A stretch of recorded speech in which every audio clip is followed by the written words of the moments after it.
नमस्कार। मुकाबला में मैं कादम्बिनी शर्मा हूं आपके साथ। डिमोनेटाइजेशन, विमुद्रीकरण, नोटबंदी को 1 महीना हो चुका है। वैसे तो आज एक बार फिर से प्रधानमंत्री नरेंद्र मोदी ने कहा है कि 50 दिन के वक्त में सब ठीक हो जाएगा, लेकिन 1 महीना इस बेहद बड़े और चौंकाने वाले कदम का हो चुका है। 50 दिन बाद क्या स्थिति होगी, इसका काफी अंदाजा 30 दिनों में जरूर लग जाता है। जब से नोटबंदी हुई है, कैश को लेकर लगातार नियम बदलते रहे हैं और आम लोगों को उलझाते रहे हैं। क्या बैंकों के आगे लग रही कतारों में कमी आई है? जरूर आई है, लेकिन उसकी कई वजह हैं। ये नहीं कि आराम से सबको अपनी जरूरत के मुताबिक अपने पैसे मिल रहे हैं। छापे भी पड़ रहे हैं और करोड़ों के नए नोट बरामद भी हो रहे हैं। तो फिर ये सवाल पूछना भी जरूरी है कि जो मकसद था नोटबंदी का, काले धन पर सर्जिकल स्ट्राइक, फर्जी नोटों पर रोकथाम और आतंकवादियों तक पहुंच रहे कैश पर रोक, क्या ये कुछ हद तक भी हो पाया है? और इसी प्रकार के सवाल लगातार विपक्ष भी पूछ रहा है कि असल मार नोटबंदी की आखिर कहां पड़ी है, काले धन वालों पर या फिर सिर्फ आम लोगों पर? यही चर्चा आज मुकाबला में हमारे खास मेहमानों के साथ। आपका परिचय करवा देते हैं। सबसे पहले हमारे साथ यहाँ पर दिल्ली स्टूडियो में प्रोफेसर अरुण कुमार हैं, जो कि इकोनॉमिस्ट हैं, जाने माने, आप लगातार उनको सुनते रहे हैं। हमारे साथ वरिष्ठ पत्रकार हैं, पॉलिटिकल एडिटर हैं फर्स्ट पोस्ट के संजय सिंह, और राजेश शर्मा जी हमारे साथ बीजेपी के नेता हैं और पूर्व नेशनल कन्वीनर हैं सीए सेल के बीजेपी के। यहाँ तीनों ये हमारे दिल्ली स्टूडियो में हैं।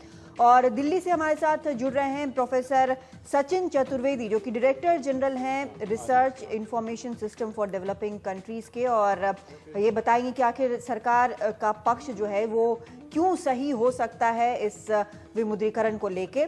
साथ ही चंडीगढ़ से हमारे साथ जुड़ रहे हैं जाने माने एग्रीकल्चरल एक्सपर्ट देवेंद्र शर्मा। आप सबका बहुत स्वागत है। और सबसे पहले मैं प्रोफेसर अरुण कुमार आपसे जानना चाहती हूं कि 50 दिन का तो एक टाइम फ्रेम बार बार हम सुन रहे हैं, हमारे पीएम जो हैं वो लगातार कह रहे हैं कि कुछ दिन का कष्ट है, कुछ दिन का कष्ट है, और एक तरह से उम्मीद कहीं ना कहीं बंधा रहे हैं, आशा दे रहे हैं। लेकिन 30 दिन का जो ये वक्त गुजरा है, उसमें आपने जो भी ऑब्जर्व किया होगा, जो डेटा आपने जमा किया होगा हर जगह से, चाहे वो न्यूज़ माध्यम से हो या दूसरे माध्यमों से, उसमें 30 दिन को देखकर 50 दिन, 60 दिन, 100 दिन, 365 दिन का कुछ अंदाजा लग पा रहा है आपको?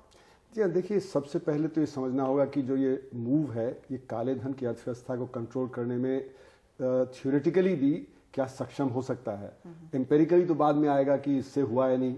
तो थ्योरेटिकली भी अगर इसको समझा जाए तो जो काला धन होता है वो आपकी काली कमाई से बनता है, और उस काले धन का एक छोटा हिस्सा, करीब 1% कैश में होता है। तो ये समझा गया कि कैश को अगर हम स्क्वीज कर देंगे, काले धन की अर्थव्यवस्था स्क्वीज हो जाएगी। ये अपने आप में गलत धारणा है, क्योंकि जो मेरे अनुसार इस समय 62% जीडीपी का ब्लैक इनकम जनरेशन है। तो इस समय करीब 93 लाख करोड़ रुपया इस साल ब्लैक इनकम जनरेशन होना था, और उसका कम से कम 3 से 4 गुना ज्यादा वेल्थ होगा, तो करीब 300 लाख से 400 लाख करोड़ रुपए हुआ।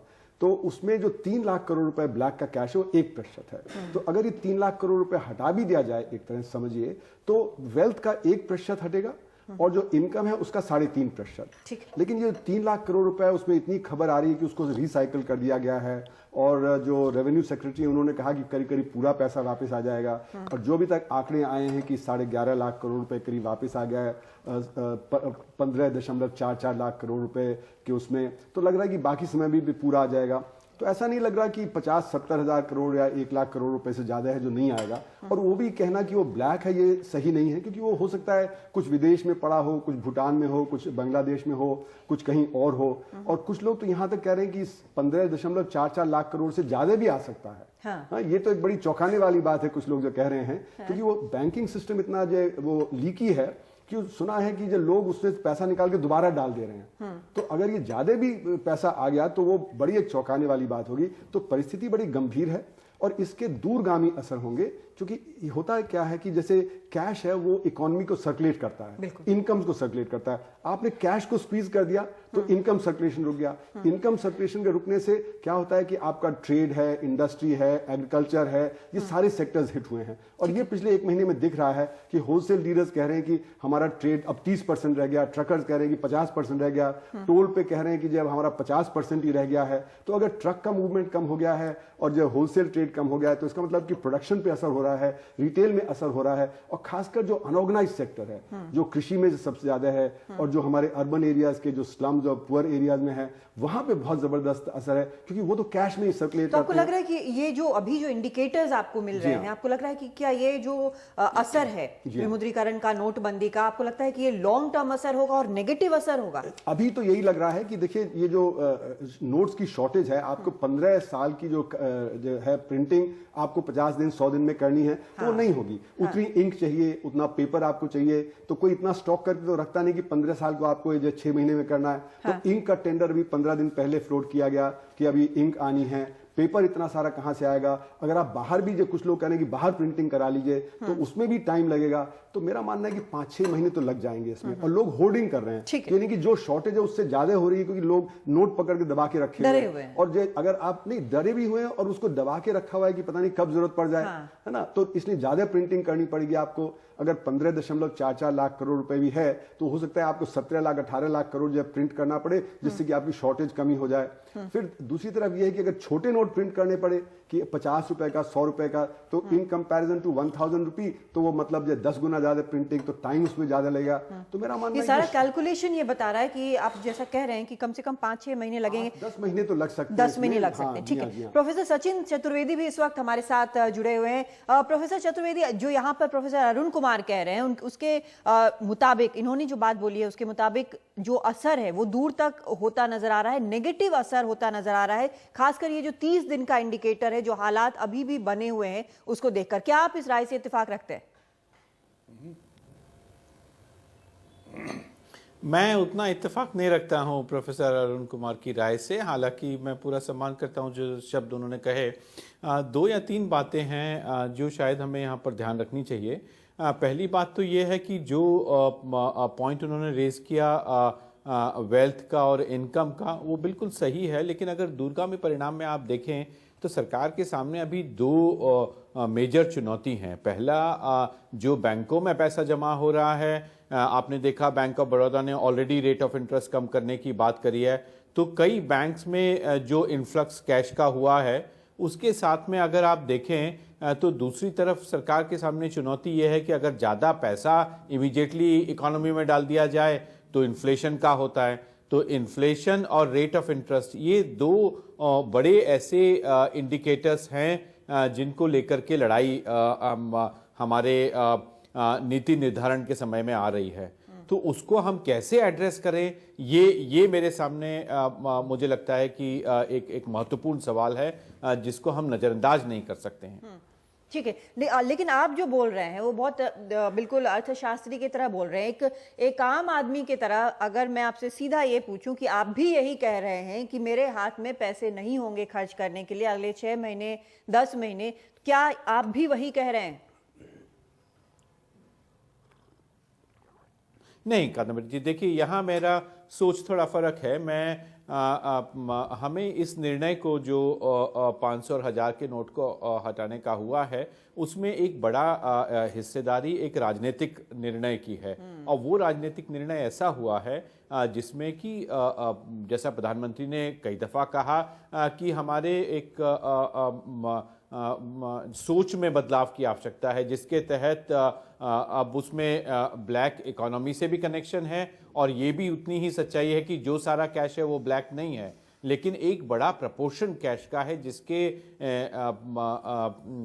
कवर में कई तरह की एक्टिविटीज़ चल रही थी। उसमें टेरर फाइनेंसिंग भी चल रहा है, उसमें ब्लैक इकोनॉमी भी चल रही है, और उसके अंदर एक्चुअल इनफॉर्मल सेक्टर जो हिंदुस्तान की रियलिटी है वो भी है। तो हम कैसे इन तीनों एक्टिविटीज़ को फ़र्क करके देखें, ये बड़ी भारी चुनौती है, और ये हमें नहीं नज़रअंदाज करना चाहिए कि जब तक हम तीनों को अलग नहीं करेंगे, कुछ समय उसका पेन होगा, जैसा कि लगातार सरकार कह रही है। लेकिन जो 10 महीने की बात कही गई, मुझे वो बात सही नहीं लगती है। अभी इमीडिएट एक्शन लेने में, जैसा आरबीआई गवर्नर ने कहा कि हम इमीडिएटली एक्शन नहीं ले सकते हैं, क्योंकि डर है कि इन्फ्लेशन हो जाएगा इकोनॉमी के अंदर जैसे ही ज्यादा पैसा आपने पंप इन किया। ऑलरेडी आप देख रहे हैं कि पिछले 1 महीने में जो लंबी कतारें थी उनमें आप जो बता रहे हैं वो ये है कि ऑल पेन नो गेन, फिलहाल जो स्थिति है वो बनी रहेगी, यही मान के चले हम अभी? मैं ऐसा नहीं कह रहा हूं, मैं ये कह रहा हूं कि जो हमारे पास में अभी पेन उठाने की ताकत है उसमें लॉन्ग टर्म में डेफिनेटली हमारे पास में गेन है। लेकिन ये जो 3 एक्टिविटीज की मैंने आपके साथ जिक्र कितना किया, इसको बर्दाश्त कर आगे आने सकता है, वाले ये दिनों सबसे में बड़ा हम उन तीनों फैक्टर को फर्क कर है। सर, कौन सकेंगे। कितना बर्दाश्त कर सकता है वो सबसे बड़ा फैक्टर है, क्योंकि अधिकतर लोग यहाँ पर कैश पर डिपेंड करते हैं। आप जबरदस्ती अगर आप कहें कि आप इस तरह से डिजिटल आप खरीद फरोख्त करें तो शायद वो एक रात में नहीं हो सकता है। ये समस्या है, बहुत जेन्युइन है। और आपने जो कहा माइंडसेट की बात है, वो भी है, और माइंडसेट भी हम आप सभी जानते हैं कि बहुत जल्दी बदलता नहीं। और जो प्रैक्टिकल प्रॉब्लम है वो हम जानने के लिए देवेंद्र शर्मा जी आपसे जानना चाहते हैं कि एक जो किसान है जी, मैं सर अभी आती हूँ आपके पास वापस। मैं देवेंद्र शर्मा जी से इसका जवाब चाहती हूँ। किसान के बारे में जब ये नोटबंदी हुई, किसान के बारे में सबसे पहले कहा गया कि सबसे ज्यादा असर किसान पर पड़ा है, लेकिन अभी हम देख रहे हैं कि वहां पर थोड़ा साइलेंस है, ज्यादा कुछ चीजें हम सुन नहीं रहे हैं। हालांकि जो कोऑपरेटिव बैंक्स वगैरह हैं उनको पैसे मिल रहे हैं कि नहीं मिल रहे हैं वो भी सब हम खबरों में लगातार देख रहे हैं।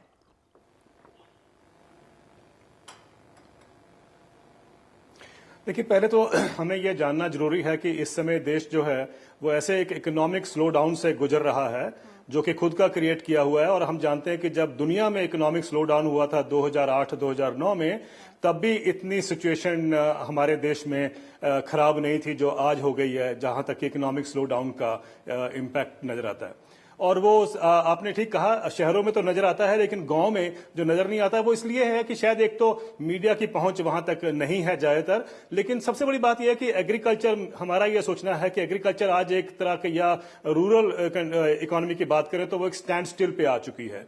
आज ये हालात हैं कि जो तो एग्रीकल्चर वर्कफोर्स में जो लैंडलेस वर्कर्स हैं वो तो आज बिल्कुल ही बेकार बैठे हुए हैं। और उनका तो बिल्कुल ठीक मानना है, ये कहना भी है कि जब उनके पास व्हाइट मनी ही नहीं है तो ब्लैक मनी कहां से उनके पास लोग ढूंढ रहे हैं, कहां से सरकार उनसे चाहती है कि ब्लैक मनी वो इकट्ठा कर पाएंगे, या उनके पास कुछ है जो सरकार को शायद आशा हो कहीं निकल आए।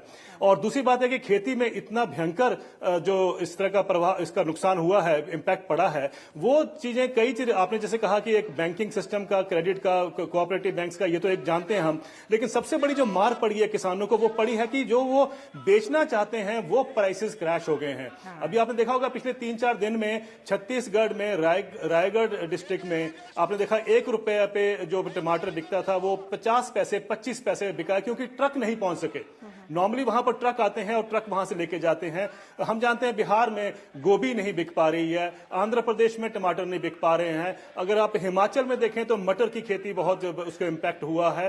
कहने का मतलब है कि सारे देश में, चाहे वो कपास की प्राइसेस हो वो क्रैश किए हैं, सोयाबीन के प्राइसेस क्रैश किए हैं, बासमती के प्राइसेस क्रैश किए हैं। तो जितना भी सारा जो किसान को इनकम आती है अगर वो क्रैश कर गई है तो मुझे लगता है कि लाइवलीहुड पे जो मार पड़ी है वो हम इकोनॉमिक ग्रोथ या एग्रीकल्चर ग्रोथ से ना देखें तो इकोनॉमिक जो मार पड़ी है किसानों को वो शायद देखने में हमें बहुत दिन लगेंगे। मेरा तो यह मानना है कादम्बरी जी कि 2 साल सूखे की मार झेली है किसानों ने, लगातार सूखा पड़ा है, लेकिन जो ये मार पड़ी है उसको नोटबंदी की, वो मेरा मानना है कि दोनों सालों के जो नुकसान हुआ था उससे ज्यादा भयंकर यह नुकसान किसानों को सहना पड़ेगा। और ये हम जाने कि इकोनॉमिक स्लोडाउन जो हम शहरों में देखते हैं और वो जो गांव में उसका जो इंपैक्ट पड़ा है उसका बहुत बहुत दोनों में अंतर है। और शायद यही एक जो इंपैक्ट नजर नहीं आ रहा है, अगर वो आएगा तो हमें लगता है कि ये जो इकोनॉमिक सोच थी कि भाई नोटबंदी से देश का काला धन बाहर आएगा या जो भी मकसद थे, मुझे लगता है कि it was actually a big fiasco.